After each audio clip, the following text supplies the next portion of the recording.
میں انشورنس کے حوالے سے ایک سوال کرنا چاہتا ہوں کہ لائف انشورنس جو لوگ کرواتے ہیں آیا اسلام میں اس کی اجازت ہے یا نہیں؟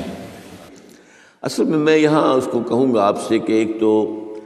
ہمارے ہاں جو اس وقت انشورنس کا نظام ہے وہ لازماً گتھا ہوا ہے سود کے ساتھ، لہذا اس شکل میں جو اس وقت انشورنس ہو رہی ہے وہ تو حرام ہے، اس کے حرام ہونے میں کوئی شک نہیں ہے۔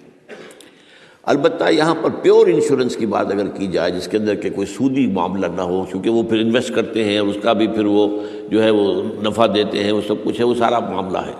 اسی لیے جس نے کوئی بڑا بینک بنایا اس نے 7 انشورنس کمپنی بنا لی، حبیب بینک بن گیا، حبیب انشورنس کمپنی بن گئی، وغیرہ وغیرہ۔ آدم جی بینک تھا، آدم جی انشورنس بن گئی۔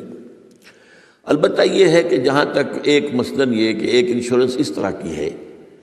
کہ چند تاجر جو ہے وہ بیٹھ کر طے کر لیتے ہیں کہ بھائی ہم اتنا ماہانہ ہم سب جمع کریں گے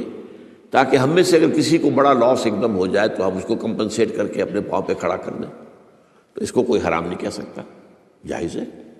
یہ تو ایک کوآپریشن ہے، کوآپریٹو ایک آپ نے بنا لی ہے، اس کوآپریشن کے حوالے سے اس کو کون حرام کہے گا؟ یہ لائف انشورنس کا معاملہ جو ہے اس میں آ جاتا ہے ایک چانس اس نوعیت کا کہ آپ نے انشورنس کرائی ہے، 10 لاکھ کی انشورنس لی ہے، آپ نے ابھی 2-3 پریمیمز ان کے دیے ہیں کہ آپ کا حادثہ کے اندر انتقال ہو گیا، اب اتنے پیسے آپ کو مل جائیں گے، یہ آپ نے how did you earn it? تو شریعت کے جو بھی جائز ذرائع ہیں ارننگ کے ان میں کسی میں یہ فال نہیں کرتا، یہ تو چانس کی بات ہو گئی، جیسے جوئے کے اندر چانس ہوتا ہے، آپ کا داؤ لگ گیا تو آپ کو جو ہے وہ 12 ہو گئے، اور نہیں تو ظاہر بات ہے کہ آپ کی اپنی رقم بھی گئی۔ اسی طریقے سے یہ ہے کہ اگر وہ آپ نے جتنا بھی رقم جو ہے دی ہے وہ ہو سکتا ہے کہ وہ آپ بالکل ٹھیک ٹھاک اس وقت تک رہیں۔ میں پورے نظام کو چونکہ جانتا نہیں ہوں اس لیے میں اس میں رائے ویسے دیا نہیں کرتا، اس میں میرے بیٹے سے آپ ذرا بات کر لیجیے کہ کسی وقت آ کر جنہوں نے PhD کے کورسز مکمل کیے ہوئے ہیں اسلامک اکنامکس میں، عاطف وحید،